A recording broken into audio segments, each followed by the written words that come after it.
Ujumbe wa leo una kichwa kinachosema yafahamu mawazo manne ya Ibilisi. Yafahamu mawazo manne ya Ibilisi. Ujumbe huu unalenga katika kwenda kujifunza njama au mbinu shetani anazotumia kumshambulia muamini.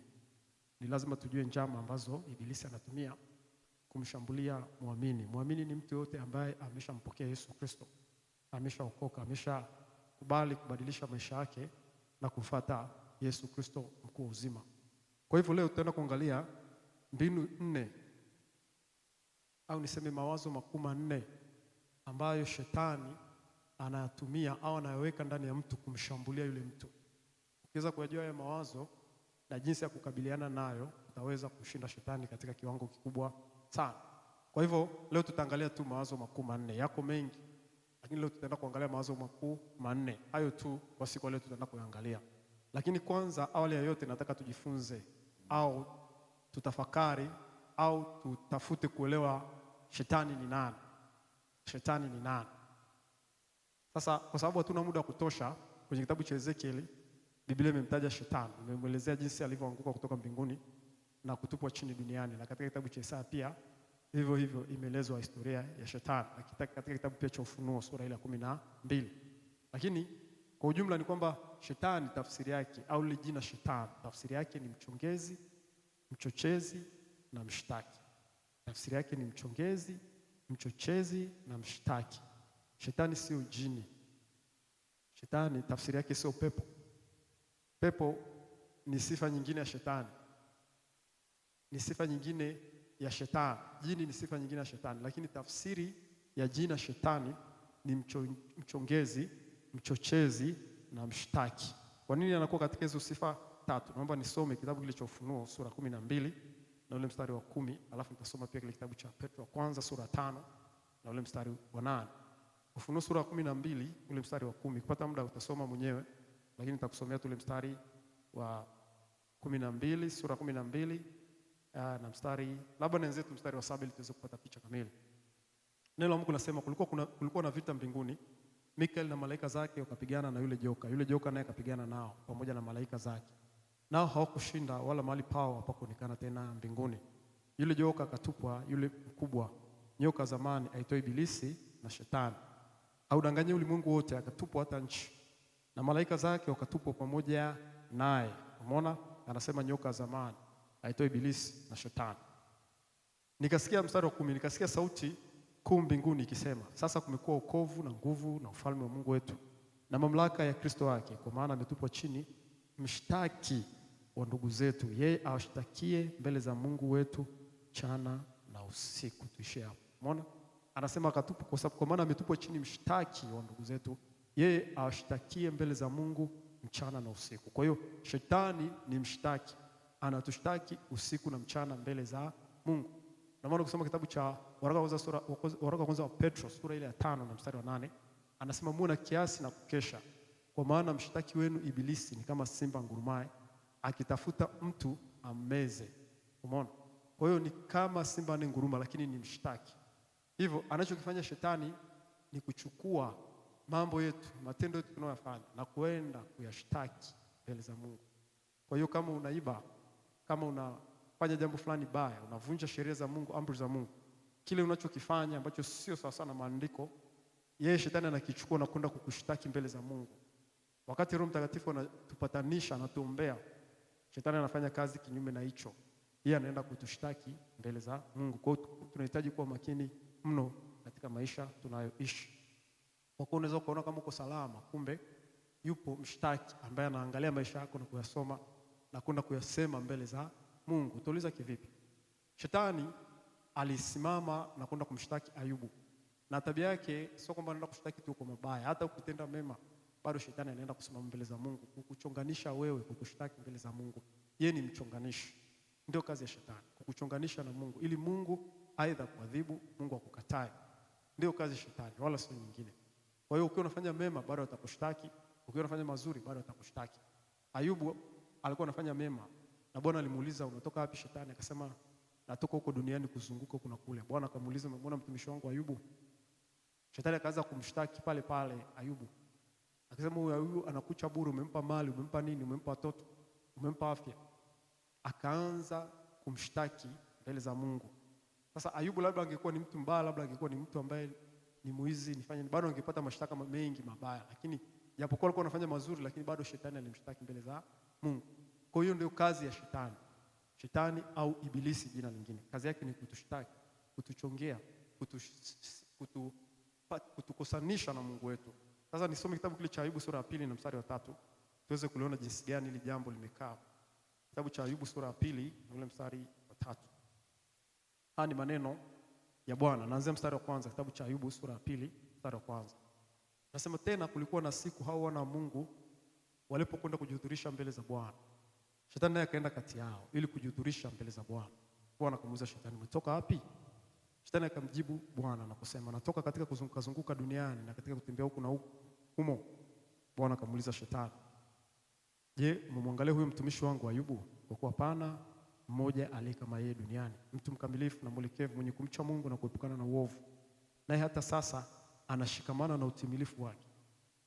Ujapokuwa ulinichochea juu yake ili nimwangamize pasipokuwa na sababu. Umeona hapa hivi Shetani, Bwana Mungu anasema ijapokuwa ulinichochea juu yake ili nimwangamize pasipo na sababu. Kwa Shetani anaenda kumchochea Mungu, lakini kwa sababu Mungu ni mkamilifu na ndiye aliyemuumba Shetani, hawezi kushawishiwa na ibilisi. Kwa hiyo ndio kazi ya Shetani. Lakini kazi nyingine kubwa Shetani ambayo sasa wengi wetu bado hatujifahamu ni kwamba sio tu Shetani anaenda kutuchochea mbele za Mungu, bali pia anatuchochea sisi kinyume na Mungu. Narudia tena pale. Sio tu kwamba Shetani anamchochea Mungu kinyume na sisi, lakini pia anatuchochea sisi kinyume na Mungu. Kama Shetani aliweza kwenda kumfuata Mungu na kutaka kumjaribu kwamba muharibu, amdhuru, amkatae, amtenge Ayubu, hata shindwa kufanya kwako na kwangu. Lakini kazi yake pia itakuwa ni kutuchonganisha sisi na Mungu, kutuchochea sisi tumkatae Mungu, tumchukie Mungu. Na anafanya kwa njia gani? Anafanya kwa njia ya mawazo. Mawazo ya mtu ndio sehemu ya kwanza ibilisi ambayo anatumia kwenda kufanya vita na muamini. Kwa hiyo angalia sana mawazo yako nayo ya wazi. Hapo ndio sehemu ambapo Shetani anafanya vita na muamini. Kwa hiyo kama alivyofanya kwa Ayubu, kama alivyofanya kwa Mungu kwamba amgombanishe Mungu na Ayubu, atafanya vile vile kwako pia, kutenganishe wewe na Mungu wako. Kwa hiyo ni wajibu wako, ni wajibu wangu kuwa makini sana. Kwa njia anazozifanya ni kuleta mawazo ndani ya mtu. Sasa leo tutaangalia mawazo makuu manne ambao hayo yanatoka kwa ibilisi. Yakiingia ndani yako usianze kuuliza natoka wapi. Fahamu moja kwa moja kwamba haya mawazo sio mawazo ya Mungu wala sio mawazo ya kwako wewe, bali ni mawazo ya ibilisi. Sio mawazo ya Mungu, sio mawazo ya kwako wewe, bali ni mawazo ya ibilisi. Mawazo haya manne. Wazo la kwanza likiingia ndani yako ujue kwamba sio wazo kutoka kwa Mungu. Ni wazo la kwamba umemkufuru Roho Mtakatifu na kwamba una dhambi isiyosameheka au una dhambi zako hazisameheki. Ukiona hili wazo linaingia ndani yako, fahamu kwamba sio wazo kutoka kwa Mungu, bali ni wazo kutoka kwa ibilisi. Na ibilisi anafanya hivyo ili wewe uweze kukaa mbali na Mungu wako aliyekuumba. Biblia inasema kwamba kwa Mungu kuna msamaha ili yeye aogopwe.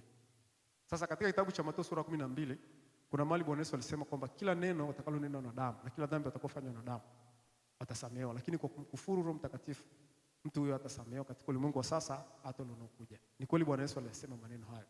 Sasa Shetani anachokifanya ni kulichukua ile andiko na kwenda kupandikiza mawazo katikati ya waamini wale ambao tayari wameshampokea Yesu Kristo na kutubu dhambi zao. Utaona mtu kashaokoka tayari, ana nguvu za kuendelea mbele, ana uwezo wa kufanya kazi ya Mungu, alafu ile wazo linaombika ndani yake kwamba ameshamkufuru Roho Mtakatifu na dhambi isiyosameheka. Mtu ana design hii aneshambuliwa na mawazo, anaisha kukata tamaa kuendelea mbele.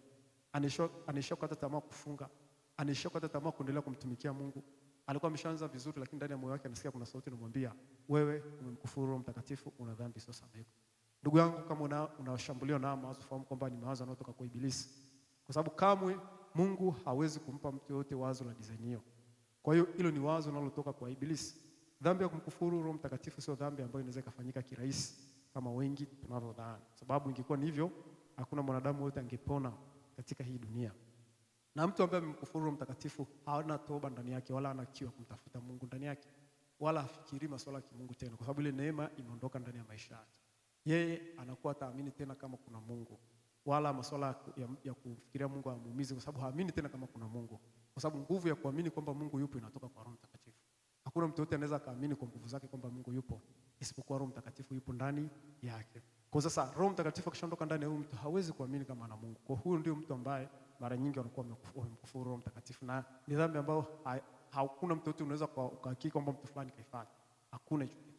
Kwa Mungu kwake kuna neema nyingi na rehema, na hiyo kitu Mungu kakiweka mbali sana ambacho hakuna mtu yote anaweza kufikia. Kwa kitu kikubwa Mungu alichokileta kwetu ni msamaha wa dhambi. Kwa hiyo ukiona sauti yoyote inakwambia ndani yako kwamba umemkufuru Roho Mtakatifu, fahamu kwamba ni mawazo ya Ibilisi 100% ambayo yanaingia ndani yako ili yakutenge wewe na Mungu. Ukisikia sauti, tutaenda kuangalia jinsi gani ya kwenda kuikataa hiyo sauti ikiwa imeumbika ndani yako. Kitabu cha Ibrania sura 10 na mstari wa 15. Naomba nisome andiko moja pale linalohusu msamaha wa dhambi. Kitabu cha Ibrania sura 10 na ule mstari wa 15. Ibrania sura 10 na mstari wa 15. Neno la Mungu linasema, na Roho Mtakatifu naye amshuhudia, kwa maana baada ya kusema, hili ni agano nitakaloagana nao baada ya siku zile, anena Bwana, nitatia sheria zangu mioyoni mwao na katika nia zao nitaziandika. Ndipo anenapo, mstari wa 17, dhambi zao na uasi wao sitokumbuka tena kabisa. Basi ondoleo la hayo likiwapo, hapana toleo tena kwa ajili ya dhambi. Hapa anasema dhambi zao na uasi wao sitokumbuka tena kabisa. Kwa hiyo unapomwamini Yesu Kristo, fahamu kwamba dhambi zako zimefutwa, zimeondolewa. Unapomwamini Yesu Kristo unakuwa na toba kweli, na kumaanisha kabisa kwamba umeacha kile ulichokuwa unakifanya, na pia ukaenda kufanya matendo mengine ya imani ya kiroho kama ubatizo. Fahamu kwamba dhambi zako zimeondolewa, hakuna tena kumbukumbu la dhambi juu yako. Kwa hiyo ukiona kuna wazo linakujia kwamba una dhambi sio sameheka, wengine dhambi sio sameheka labda ni walishafanya mauaji huko zamani, wengine dhambi sio sameheka ndani yao inaoongea, wengine walishawahi kuzini huko nyuma, wengine dhambi sio sameheka ndani yao, pengine walishawahi kutoa mimba, wengine walishawahi kufanya mambo mabaya. Kwa hiyo kuna sauti inawaambia, inawakumbusha kila wakati kwamba lile lilolifanya Mungu hajalisamehe. Sasa nataka nikuambie kabisa kwamba ukiona hiyo sauti inakuja ndani yako inakwambia kwamba jambo lilolifanya, dhambi lilolifanya miaka na miaka kwamba haina msamaha, fahamu kwamba ni wazo la Ibilisi. Neno la Mungu linasema kwa Mungu kuna msamaha ili yeye aogopwe. Na sehemu nyingine anasema Mungu anatusamehe dhambi zetu kwa sababu yake yeye mwenyewe. Kwa hiyo ukiona ili wazo limeingia ndani yako, fahamu kwamba ni wazo la Ibilisi, na ukiweza kulishinda utakuwa mtu wa ushindi na kuishi kwa ujasiri sana katika imani yako. Wazo la pili ambalo likija ndani yako, jua kwamba ni la Ibilisi, ni wazo la kwamba Mungu anakuchukia au anakutesa. Mungu anakuchukia au anakutesa. Neno la Mungu linatufundisha kwamba Mungu hamchukii mtu yeyote duniani. Hamchukii mtu yeyote duniani. Kuna andiko moja katika Biblia ambalo hili ndilo ambalo wengi au shetani analipenda kuliigiza katika vichwa vya watu na kuamini kwamba Mungu anachuki. Kuna andiko moja linasema kwamba nilimpenda Esau lakini nimempenda Yakobo lakini Esau nimemchukia. Ile lugha anaposema nimemchukia kumaanisha amemchukia Esau, bali alimaanisha alichukia zile kazi za Esau. Kwa maana kuna kipindi ambacho Petro alikuja na kuwa anataka kama kumfariji Bwana kwamba ataenda msalabani. Kristo alimgeukia Petro na kumwambia, nenda nyuma yangu Shetani, kwa kuwa yawazi yaliyo ya Mungu bali ya wanadamu. Pale Kristo alikuwa ongea na Petro na kumuita Shetani, bali alikuwa anaongea na roho ile huko nyuma ya Petro kwamba itoke, iondoke mbali na yeye.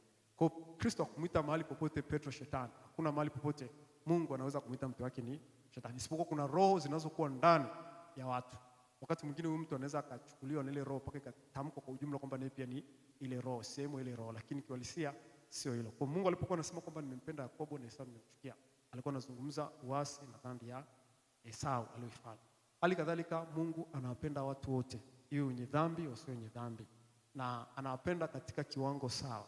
Mungu hawezi kumpenda mwingine tofauti na kiwango kingine, hapana. Anatupenda sawa, isipokuwa tu hapendezwi na wote.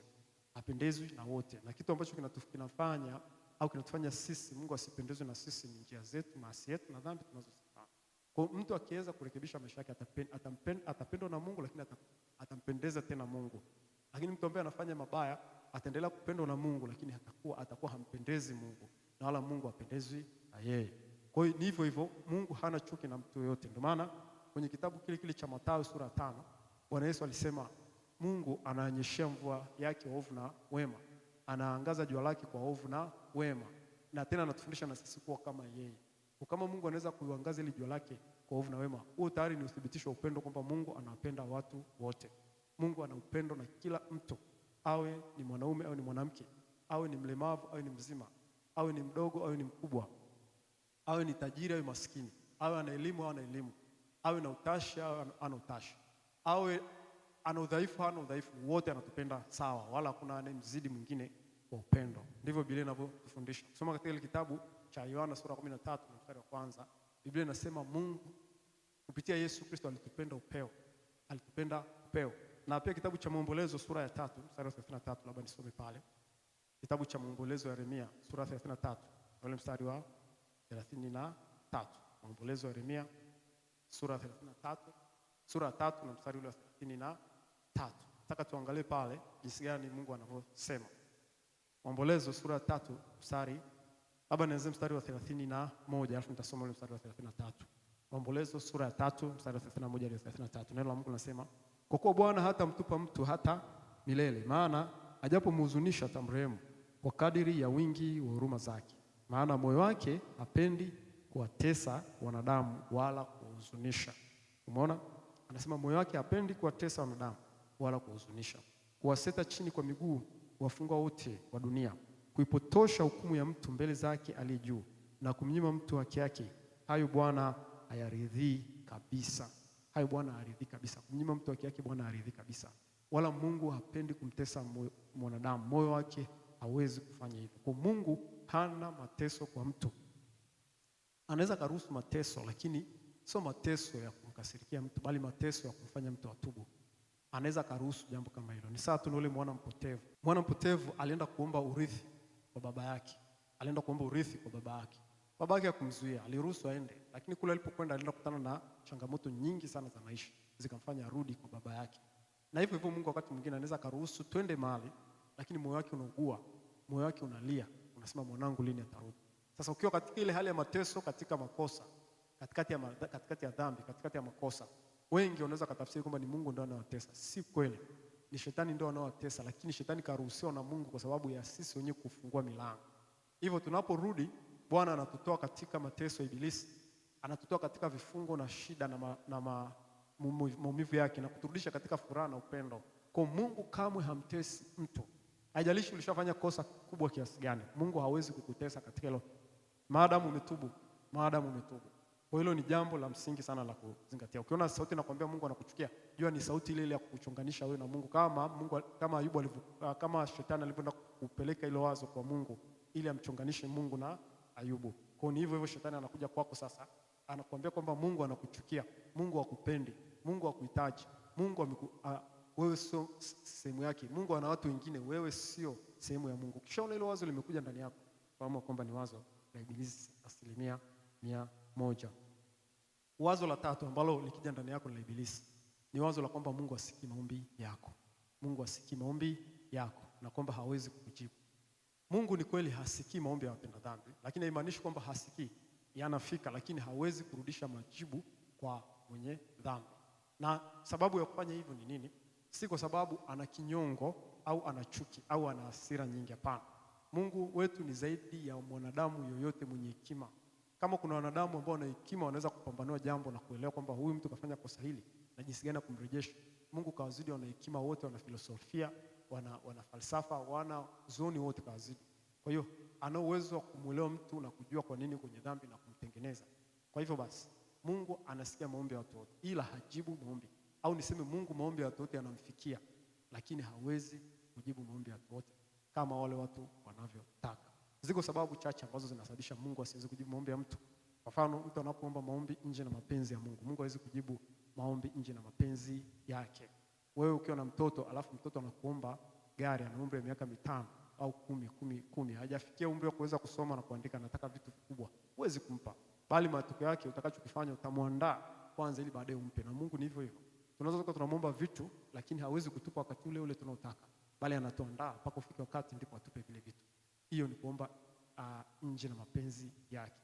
Hali kadhalika kama tunaomba kwa ajili ya tamaa, kwenda kuharibu wengine, kwenda kuringishia wengine, kwenda kujivuna mbele ya watu, Mungu hawezi kutupa. Sasa kitendo hicho cha kutokupewa, usitafsiri kwamba Mungu hajibu maombi yako. Mungu anajibu maombi na anatupenda upeo. Anatafuta njia ya kututengeneza ili tuombe sasa na mapenzi yake tuweze kupokea.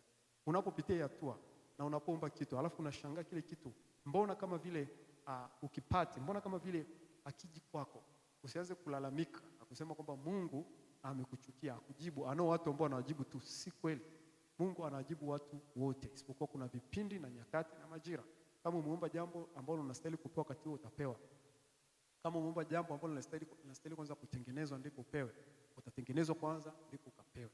Lakini kama umeomba jambo ambalo liko mbali, ambalo ni nje na mapenzi yake, Mungu atakupa kabisa kwa faida yako wewe, ili usije kaenda kuangamia, kwa sababu maandiko yanasema mafanikio ya mpumbavu yatamwangamiza.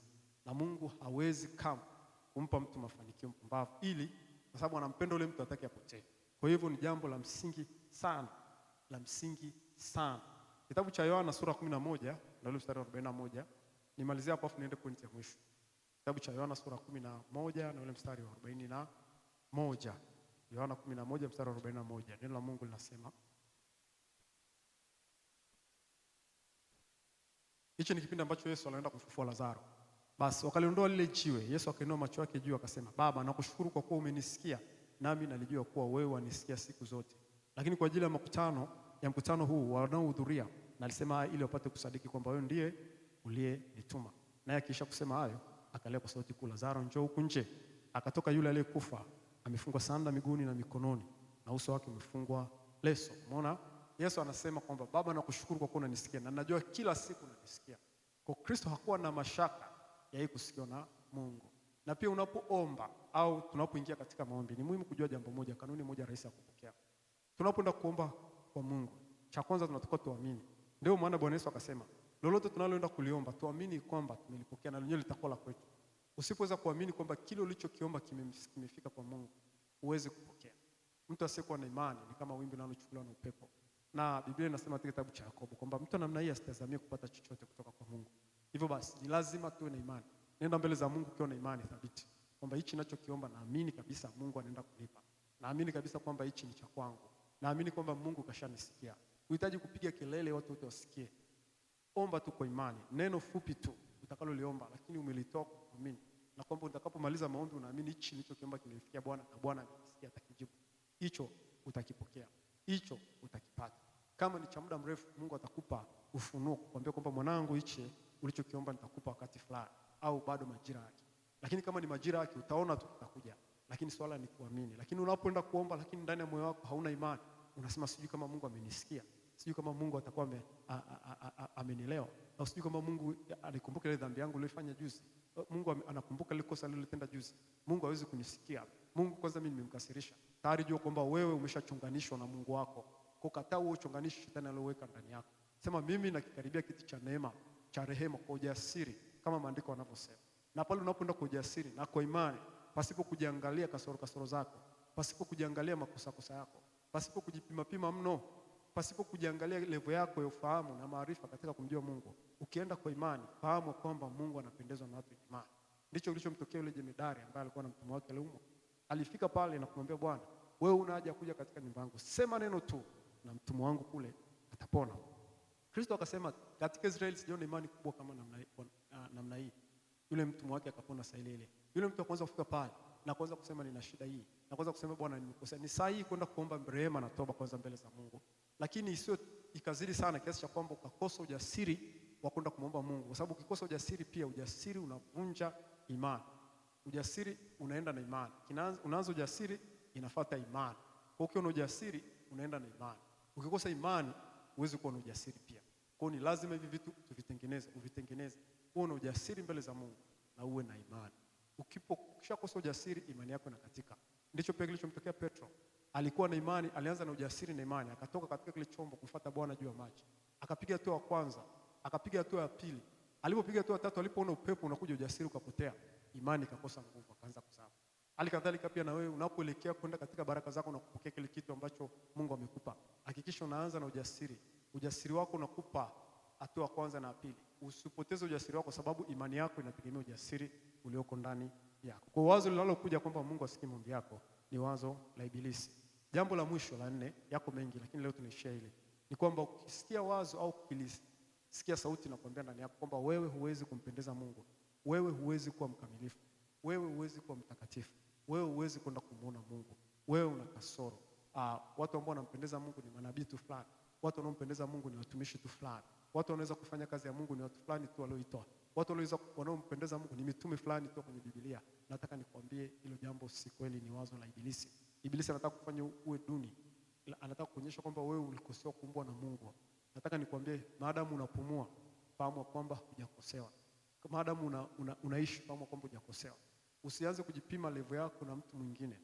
Wewe ulivyo una uwezo kabisa wa kumtumikia Mungu, una uwezo wa kufanya mapenzi ya Mungu makamilifu. Una uwezo kabisa wa kuishi maisha masafi na matakatifu. Ukiona ile wazo linaingia ndani yako, fahamu kwamba ni Ibilisi. Fahamu kwamba ni Ibilisi. Fahamu kwamba ni Ibilisi. Sio Mungu wala sio wewe mwenyewe, ni wazo kutoka kwa Shetani. Lengo ni kukufanya wewe uendelee kuishi maisha mabaya, ukiamini kwamba uweze kufanikiwa kuishi maisha matakatifu. Nataka nikwambie pia katika kitabu cha Yakobo, mtume Yakobo alisema maneno yafuatayo kwa uongozi wa Roho Mtakatifu. Alisema Elia alikuwa ni mwanadamu mwenye tabia sawa na sisi, lakini aliomba kwa bidii, mvua isinyeshe muda wa miaka 3.5, mbingu zikafungwa. Akaomba tena kwa bidii, muda wa miaka 3.5. Akaomba tena kwa bidii, mbingu zikafunguliwa, mvua ikanyesha. Umeona? Lakini anaanza kwa kusema alikuwa ni mtu mwenye tabia sawa na sisi, sawa na wewe, sawa na mimi. Kwa Elia alikuwa ni mtu mwenye tabia sawa na wewe, sawa na mimi. Hali kadhalika mtumishi fulani unayemuona ni mtu mwenye tabia sawa na wewe. Mhubiri fulani unayemuona ni mtu mwenye tabia sawa na wewe. Paulo ni mtu mwenye tabia sawa na wewe. Petro alikuwa ni mtu mwenye tabia sawa na wewe. Kila mmoja kuna kwenye Biblia ambaye aliumbwa ana tabia tofauti na mwingine. Wote tuliumbwa ili tufanye mapenzi ya Mungu. Na ukiona umeishi katika dunia, umepewa nafasi hii ya kuishi hapa duniani, pasipo kujiangalia pengine wewe ni mlemavu, una mguu, una macho, una mikono, hiyo sio sababu. Maadamu unao mwili, hata kama uko robo huo mwili, maadamu unao mwili, ndani yako kuna nafsi, kuna roho. Hivyo vimeumbwa kamilifu kabisa kuweza kufanya mapenzi ya Mungu. Kwa hivyo ukisikia hivi, maana yake unapaswa uanze kutia bidii kwenda kuyafanya mapenzi ya Mungu. Labda nikusomee kitabu kile cha Efeso sura ya 2 na ule mstari wa 10. Kitabu cha Efeso sura ya 2 na ule mstari wa 10. Nataka tuliangalie hili jambo moja. Efeso sura ya 2 mstari wa 10 anasema, maana tu kazi yake tuliumbwa katika Kristo Yesu tutende matendo mema ambayo tokea awali Mungu aliyatengeneza ili tuenende nayo. Umeona? Anasema tuliumbwa katika Kristo Yesu tangu asili, tangu zamani, ili tuyatende matendo mema. Je, wewe ulioumbwa? Wewe haujaumbwa? Si ni kiumbe? Mimi si ni kiumbe? Wote tumeumbwa, tunatembea, tunaona, tunazungumza, hata kama tuzungumzi, lakini tumeumbwa. Maadamu tumeumbwa ili tutende matendo mema. Kwa hiyo hili neno simama na anza kutafuta ukamilifu, anza kutafuta utakatifu. Biblia inasema watakatifu walioko ulimwenguni, walioko duniani ndio wanaopendezwa na Mungu, anasema hivyo. Kwa hivyo tumeumbwa ili pia tufanye mapenzi ya Mungu. Usikate tamaa katika kutafuta ukamilifu. Hata kama unajiona kuna wakati unaenda na kushuka, endelea kutafuta, kwa sababu Biblia inasema kila tafutaye ataona, kila bisha atafunguliwa, na kila ombaye atapokea. Omba sana, tafuta, bisha, na utaweza kukamilika katika ukamilifu.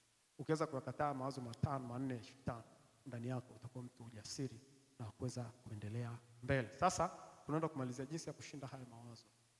Kuna njia kadhaa za kushinda haya mawazo. Njia ya kwanza ni kuvaa silaha za haki, zile zilizotajwa katika kitabu cha Efeso sura 6 kuanzia mstari wa 10 na kuendelea, ambapo anasema tusimame hali tumezifunga kweli kiunoni, diria haki kifuani, kushikilia ngao ya imani, kuvaa chapeo ya wokovu, utayari miguuni, pamoja na upanga wa Roho ambao ni neno la Mungu. Kwa hiyo neno la Mungu ni silaha, na silaha zetu sisi tunazozivaa ni silaha ambazo ni za rohoni, kwa sababu tunendi katika mwili, tunaenda katika roho. Silaha ya neno la Mungu. Kwa mtu kusoma neno. Ukiwa mtu kusoma neno, utaweza kuyajua mawazo ya Ibilisi na kuyakataa. Kwa mfano, tumejifunza hapa kuhusiana na Ayubu. Hii habari ya Ayubu tumejifunza kutoka kwenye Biblia, neno la Mungu. Hivyo basi, tunaposoma Biblia, kumbe tunaweza kujua njama na hila za Ibilisi na jinsi ya kuzishinda kama tulivyojifunza mbele hapo.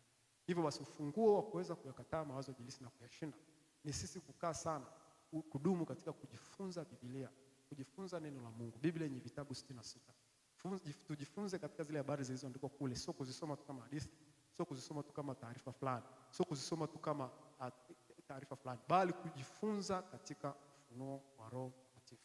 Hilo ni jambo la msingi sana. Lakini pia kuomba, maombi pia ni silaha. Unapokuwa mtu kuomba, maana yake unaruhusu Roho Mtakatifu adumu katika maisha yako. Mawazo mabaya hawezi kuingia ndani yako. Mawazo ya kukatisha tamaa hawezi kuingia ndani yako. Mawazo ya kurudisha nyuma yaweze kuingia ndani yako. Mawazo ya kuvunja moyo yaweze kuingia ndani yako. Na kufunga pia. Neno la Mungu linasema mambo mengine hayatoki isipokuwa kwa kufunga na kusali. Kwa hizi ndizo njia za kuweza kushinda mawazo ya ibilisi. Kitabu cha Wakorintho sura ya 10, Wakorintho wa pili sura ya 10 na ule mstari wa 3 na 5, tunamalizia na andiko moja hili. Wakorintho wa pili sura ya 10 mstari wa 3 hadi wa 5. Kitabu cha Wakorintho wa pili sura ya 10 mstari wa 3 hadi wa 5, neno la Mungu linasema, ingawa tunaenenda katika mwili hatufanyi vita kwa jinsi ya mwili. Maana silaha za vita vyetu si za mwili, bali zina uwezo katika Mungu hata kuangusha ngome. Jambo la kwanza, tukiangusha mawazo, unaona? Tukiangusha mawazo na kila kitu kilichoinuka kijinuacho juu ya elimu ya Mungu, na tukiteka nyara kila fikra ipate kumtii Kristo. Tena tukiwa tayari kupatiliza maasi yote kutii kwenu kutakapotimia. Kwa silaha zetu pia zina uwezo wa kuangusha mawazo. Maombi tunaangusha mawazo. Kufunga tunaangusha mawazo ya ibilisi. Neno la Mungu linaangusha mawazo ya ibilisi ndani yako na ndani ya watu wengine.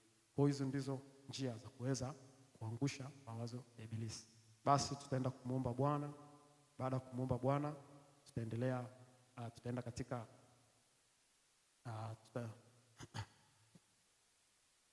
basi tutaenda kumuomba Bwana ili Bwana tusaidie tuweze kushinda haya mawazo yote ya ibilisi. Baba yetu na Mungu wetu mtakatifu, tunakushukuru, tunasema asante. Ninasogea mbele zako Baba, kuomba neema juu yangu, kuomba neema juu ya huyu ambaye anasikiliza maneno haya, ambaye anasikiliza ujumbe huu. Yamkini kashambuliwa na ibilisi kwa muda mrefu.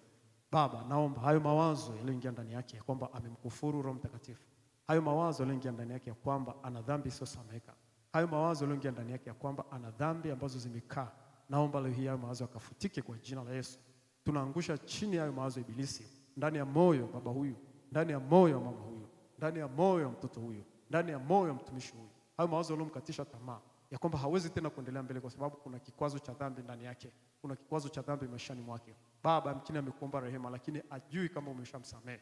Yamkini ametubu muda mrefu lakini haamini kwamba umemsamehe. Ninaomba leo ukampe hakikisho kwamba wewe ni Mungu unayesamehe, ni Mungu unayefungua, ni Mungu unayempa mtu hatua nyingine mpya. Ninaomba Bwana Yesu, hayo mawazo ambayo yamekaa muda mrefu yanayomzuia kutumika, yanayomzuia kutafuta wewe, leo yakaondoke katika jina la Yesu Kristo. Ninazidi kuomba Bwana na mtu huyo ambaye ndani yake yameingia mawazo yote ya kwamba wewe huwezi kumsikia, wewe umemkasirikia, wewe Bwana upendi. Naenda kinyume na hayo mawazo ya ibilisi. Naenda kinyume na hizo kazi za ule mwovu. Naenda kinyume na hizo kazi za ule adui shetani. Naenda kinyume na hayo mawazo, ninayaangusha kwa kuwa neno lako linasema ya kwamba Baba, silaha zetu zina nguvu, zina uwezo katika Mungu hata kuangusha ngome na mawazo na kila fikra inayojinua kinyume na elimu yako. Hiyo fikra ya shetani iliyojinua ndani yake ya kwamba hawezi kuwa mkamilifu, hawezi kutafuta, hawezi kuwa mtakatifu. Baba, mkini kafundishwa hivyo au kajifundisha mwenyewe au kajiaminisha mwenyewe, hayo mawazo ya giza tunaangusha katika jina la Yesu Kristo. Mahali pale Bwana Yesu Kristo mtu alipo, ninatangaza uzima, ninatangaza ulinzi, ninatangaza kufunguliwa katika jina la Yesu Kristo wa Nazareth aliye hai. Na kutamkia baraka za Bwana Yesu zikaingia ndani yako leo. Na kutamkia mawazo ya kimungu yakiingia ndani yako leo. Ninakutamkia mawazo ya ushindi yakiingia ndani yako leo. Ninakutamkia mawazo ya kuendelea mbele yakiingia ndani yako leo. Ninakutamkia mawazo ya kuinuka yakiingia ndani yako leo. Ninakutamkia mawazo ya kimbinguni yakiingia ndani yako leo. Katika jina la Yesu Kristo ninaomba na kuamini.